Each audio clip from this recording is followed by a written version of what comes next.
Hey, it's Taylor, and in this video, we're going to be looking at Module 4 of my step-by-step Amazon checklist. This module is all about product research, so let's get into it. If you're new to the channel, I'm Taylor the Ecom RN. I started selling on Amazon in 2023. I went on to do over $100,000 profit in my first year, and I currently do about $35,000 a month, and I want to show you how to do the same. Okay, so I've got the Amazon launch checklist pulled up here. You can see we're working in Module 4. Product research and validation. This video, we're just going to try to start with 4.1. This is obviously probably the most important of all the modules where you should be spending most of your time is in the product research and validation phase. So we're going to go real deep into this, and we're just going to break it into three different sections here. So getting started with module 4.1, what I want you to understand, guys, is just the fundamentals of product research. What are we trying to do? And I've broken it into three different things. First, we need to determine demand. You do not want to try to launch a product for which there is no demand, right? It's just that simple. This is the foundation for all the product research that we do, especially on Amazon. Because Amazon is a search engine, people are going there to find specific things, and we can use tools to figure out exactly what those things are. And that is going to be how we determine demand. So if there isn't a strong demand, you should be cautious about the product idea. This is the very first step. If there's no demand, if you can't confidently say that there is demand for your product, then you should probably not move forward with it. The next thing is comparing competition, right? Because we're not going to be selling in a vacuum. There are going to be other people selling in this niche, potentially selling a similar product. Okay, so you want to be able to analyze the competition and compare yourself to them. Ask the question, why would somebody buy my product as opposed to the competition's product? If you can't come up with a decent answer to that question, probably not a good product to launch. There are many ways to compare competition, and this is probably the area where having experience really comes into play to determine, okay, is there space in this niche for me to come in, or is this truly, what they say, oversaturated? All right, and the third element is to prove profitability. This one is just basic. If you can't establish with a decent certainty that the product you want to sell, you can sell profitably, then obviously you don't want to sell this product. So that involves looking up things like Amazon's fees and how much your cost of goods is estimated to be. So these are the three things: determine demand, compare competition, and prove profitability. If you can keep that basic framework in mind, you will do well on your product research. Now, what I briefly want to break down for you are the three main frameworks that I see in play on Amazon today, and the three main frameworks that I see on YouTube being discussed. There are probably different variations of these, but I think you'll know if you've been on the YouTube scene watching videos that these are kind of the three main frameworks being tossed around on YouTube right now by various coaches and gurus. So I've actually learned a lot from all of these guys that we're going to talk about today, and I've even borrowed some of their ideas. Essentially, what I want to do is learn from as many people as possible and understand the concepts that underlie their success, and then make those concepts my own. Come up with a way to do this on my own, on the fly, right? And what you're going to notice is that all of these kind of frameworks blend together.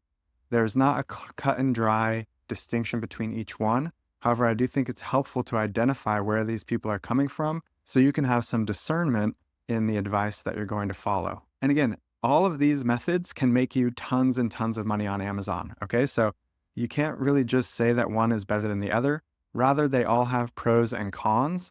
And that's what we're going to discuss today so that you can really understand the concepts at play so you can go on to do this yourself. All right, so the first framework is what I call the private label 2.0 approach.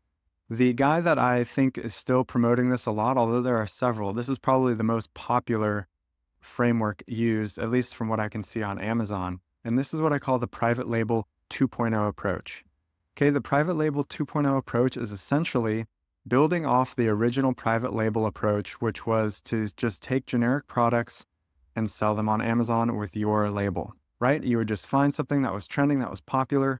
You would buy that exact same product from overseas, you would slap your logo on it, and you would sell it.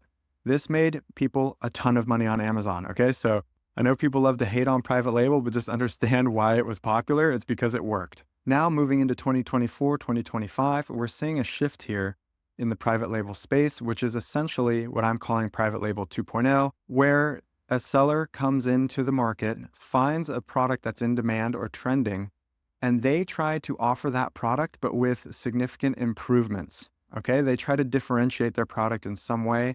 Usually, the best way to do this is with a functional improvement to the product, so it works better. Also important though, because of Amazon's listings and how people search for things on Amazon, it's also helpful if you can be different in appearance. So if you can distinguish yourself by having a product that's functionally better and by having a product that looks better, or at least looks very different and is marketed to a specific customer avatar, you can have success with this method. So let's see what Dan Voss has to say. Again, I learned a lot from Dan. I'm not affiliated with him, but I just think, he's obviously an OG in the space. You've probably come across his videos if you've been doing any sort of research. And so let's see what he has to say, and I'll let him explain the private label 2.0 approach in his own words. So I can see here this Alano RGB laptop cooling pad is making $91,000 a month. And if I go on Alibaba and I put it in, right, RGB laptop cooling pad. By the way, quick note, I wouldn't just take the same product and just sell it on Amazon and try to directly compete with it. No, I would actually contact the supplier and figure out a way to make it better. And I'm actually making a lot of product improvement videos as well on the Ecom Academy channel and in the Amazon Pro course coming up at the end of the summer. There's a whole specific art to it. You have to improve your product. You cannot just sell something that already exists and copy and paste it basically, right? All right, so you can see there, he's basically saying exactly what I was talking about with private label 2.0, where essentially he's finding products that are trending, he's contacting manufacturers, and he's trying to find a way to improve those products so that he can sell a similar product and capitalize upon that very proven demand. So that brings me to the pros and cons of the private label 2.0 approach. So the pro is that you have a very, very solid understanding of the demand for this product, right? Because similar products are already selling. You can go on Helium 10 or Jungle Scout and you can see exactly how much revenue, how many people are searching those keywords. It makes it so you have a very, very firm foundation of proven demand that you can go forward and capitalize upon. All right. And the con associated with private label 2.0 is just like what he mentioned, or what you could probably guess, which is you have to work to stand out from the competition because there are already products selling, because that's the basis for your demand, is that people are already buying this product. Obviously, that product already exists. So you have to come in and find a way to stand out from the competition. So I would say that is the potential con of private label 2.0, is really finding a way to stand out from the competition. Now, like I said, you can make tons of money with this approach. Many people have. Dan Voss has. He's taught other people how to do it. I don't have anything against him. I think his content is great and I've learned a lot from him. I just want to point out what the pros and cons are for each of these frameworks. So moving on to the next framework, this is what I'm going to call the one-of-one product. With this approach, essentially what you're doing is finding keywords that people are searching for on Amazon to buy a product, but that product doesn't yet exist. Okay, a variation of this is to find a popular keyword or two popular keywords that people are searching for on Amazon, but a combination of them does not exist, right? So for example, what we're going to see here today is Travis Marziani, okay, with the Passion Product Formula. Again, learned a ton from him and his YouTube content. I think he's great. He's made a lot of money. He's also taught a lot of people how to make a lot of money. So nothing against Travis. I just want to point out the pros and cons of this approach. And the approach is essentially that you're going to either find something that people are looking for that does not exist and then offer that thing, or you're going to try to find a popular keyword and pair it with another popular keyword. So what I mean, for example, is the example we'll see Travis go over is carnivore diet has been trending, right? So all things carnivore were trending. And then he noticed that electrolytes were also trending. Think of Element or any other electrolyte powder. And so what he did is he combined those two. He made a carnivore electrolyte mix, right? So that product was not on the market. There was no carnivore electrolyte mix on the market. He made that product. He's one of one in that niche, right? So let's see Travis explain this in his own words. To making money on Amazon is to understand that Amazon is just a search engine. People go to Amazon to search for things that they want to buy. And if you can figure out what people are searching for, you can sell them that exact product. For instance, recently I was looking at doing the carnivore diet. So I typed in carnivore diet, and we can see that over 9,000 people per month are searching for carnivore diet. The key here is you want to find a product that has a lot of search volume, and the search volume is in this column over here, but does not have any product existing on Amazon. And when I was scrolling through this list, I found an idea for a product called carnivore electrolytes. And I saw that over 500 people per month were searching for carnivore electrolytes. But when I searched for that in Amazon, there was no product that existed. All right, so that's the idea of the one of one product, right? I think he explained it very well in his own words. This concept that essentially you're going to try to find a product that people want to buy, but is not yet available on Amazon. So the key here is that they are searching for this product, but it does not exist. So what are the pros and cons of this approach? Well, the pro is that you are going to be in a niche of one, right? You are going to be launching a product that nobody else has launched. So if you can successfully do this, you will not have any competition, or your competition will be very, very low. So that is obviously a huge pro for this approach. However, the con of this approach is it can be much more difficult to accurately determine demand.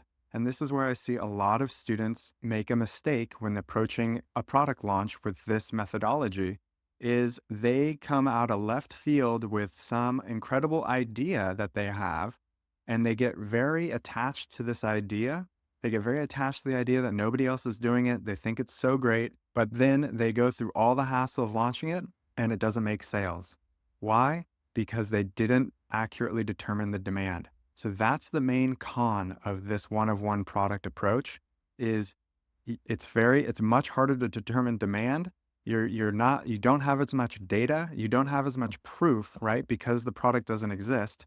There might very well be a good reason why the product doesn't exist, right? If there is a lot of demand and no product exists, you should kind of have a little, like the hairs on the back of your neck should stand up a little bit, and you should go, maybe there's a reason why this product doesn't exist. Now, there might not be a reason. Maybe that is an opportunity, but just keep in mind that you really have to do your due diligence and determine the demand of a one of one product before you go ahead and launch it, right? So pros for the one of one product is that you have very low competition or potentially no competition. Cons are that it's very hard to determine demand. So if you would like, you can kind of look at these two methods, the private label 2.0 and the one of one product. You can kind of see them as being on opposite ends of the spectrum, right? On the one hand, private label 2.0, you have great proof of demand because that product or something very similar is already selling very well. However, you have a lot of competition and you have to do a lot of work to stand out from those competitors. On the other end of the spectrum, you have the one of one product, where you have hardly any competitors or maybe no competition, and so you can really stand out. It's very easy. You are providing something that people want and nobody else is doing so.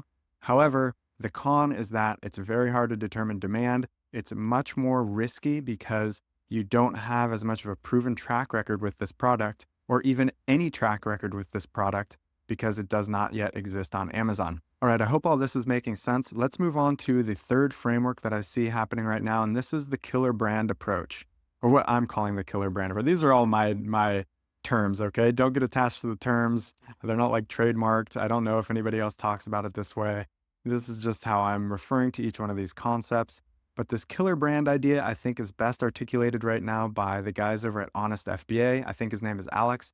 Again, these guys make great content. I've learned a lot from them. I think they're awesome. I don't have anything against them. They're making a ton of money on Amazon, and I think they also have a coaching program, and I'm sure their students are also making a lot of money. So great guys, great content. Nothing against them. I just want to highlight each of these different frameworks so that you can understand the concepts that underlie product research at a fundamental level. So let's see what Alex has to say in his own words about the killer brand approach. Or a non-subscription based product. Could you do a product that's historically aimed at women or historically aimed at men, and you flip it on its head and you aim it at the opposite demographic, and you do all of the branding around that? Because, this is probably going to be 95% women that buy this, right? Probably even higher. But they don't care about that because they want to appeal specifically to women, and they know women want to build a big old booty. That's why they're always doing those glute exercises and stuff in the gym, innit? So these are a couple of really important concepts. Another important concept for kind of the future of Amazon brands and all that type of stuff, right, is, in my opinion, if you really want to kill it, if you really want to do these sorts of numbers and you want to build a big brand, you really need to be building external traffic. Now, all of these companies that are absolutely killing it, they are building external traffic. They are doing meta ads. They are doing TikTok ads. So if you search create creatine on TikTok, you'll see videos like this, right? I don't think you'll be able to hear this, but basically this woman is saying, ladies, if you go to the gym and you're not taking creatine, what the hell are you doing with your life? She is educating her audience on why they should use creatine. And this is one of Dan's strategies, was sending this product to tons of influencers. Okay, that's Alex with Honest FBA going over, in his own words, this killer brand approach. Okay, so I think you can see, I hope you can see what I'm talking about here. His focus is much more about building the brand and much less about the actual product, right? It's all about, can we take an existing product and try to market it to a different customer avatar? He's all about building a brand that's serving a new customer avatar with an old product, right? That's one way to think of it. Okay, so let's go over the pros and cons of this approach. The pro is that you've got a really good baseline for determining demand, right? These products are usually already selling a lot of units. So like creatine gummies, as he was pointing out, tons of people buying them. So you can really establish a firm foundation of demand. Another pro of this is that you are intentionally going out of your way to essentially, as he said, flip the product on its head, or rather flip the branding on its head, right? And appeal to a completely different customer avatar. So in a sense, you are really standing out from the competition in this way, not by changing the product, but instead by changing the branding, by changing the customer avatar that you are focused on serving. In other words, this has a lot of pros as far as determining demand and comparing and standing out against the competition. However, as he alluded to, the con of this approach is that you have to do a lot of off Amazon marketing, right? So you have to build brand awareness and educate customers. Why does that have to occur off Amazon? Because Amazon is notoriously terrible at being a place for showcasing your brand and educating customers about your product. You have very little space to work with on Amazon, right? You get your 5 or 7 listing images, and then now you can do a couple listing videos, and then you just get your bullet points and your A+ content, and that's pretty much it. So it's very hard to effectively educate customers, particularly the customer education part, right? Which sounds fancy, but really, if a customer doesn't understand, for instance, that if they're a woman and they don't understand what creatine is and why they could benefit from it as a woman, they're going to think that your creatine product is for men, right? So all of that education has to take place off Amazon, as well as the whole brand building, right? Because you are going to try to craft a website that really showcases your brand. And so between working with influencers and affiliates and crafting your own brand, you are doing a lot of work off Amazon, which begs the question, why use Amazon at all, right? Because Amazon is going to take a pretty big cut of your revenue because they're going to charge you fees for using their platform. So that, I would say, is the con, on top of, and not even going into the complexity and the costs associated with launching a brand in this capacity, right? This brings a lot of other things into the mix. So it's much more complicated, I would say, than just listing a product on Amazon and letting Amazon do the work, letting Amazon bring you the customers and letting the keyword search traffic drive those customers to your product. With the killer brand approach, you have to do a lot of that legwork. So that's the main con with the killer brand approach. But you can see, again, all these people are making great money. All of these approaches can work. I just want you to understand the fundamentals of each so that you can understand what's going on when you're trying to do product research. What are the pros and cons of each approach to finding a unique product and finding a product opportunity so that you can have success, right? I want you to be approach agnostic, okay? I don't want you to get stuck with any one of these approaches because all of them work. They're just different takes on the same basic fundamental framework, which is determining demand, comparing competition, improving profitability. All right, so we are going to come back to this because we're going to go over product research methods, software tools, and I also want to go over how to use some of these resources down here when doing your product research. All right, so that does it for this video. I hope that helps. Let me know what you think in the comments. If you want to join a community of people who are also trying to sort through all of the information that's available about selling online, and you don't want to be hassled by people trying to sell you this or that course or get you stuck doing this or that method, but rather you'd like to join a community where everyone is a student of the game, everyone's trying to level up, and everyone's just trying to find what works. Not getting trapped by any one mindset or any one guru, but rather taking the best of everything and putting it to work for yourself. You can check out the link to my community in the description. It's currently free to join, but that won't last forever, so join now, and I'll see you in the next video.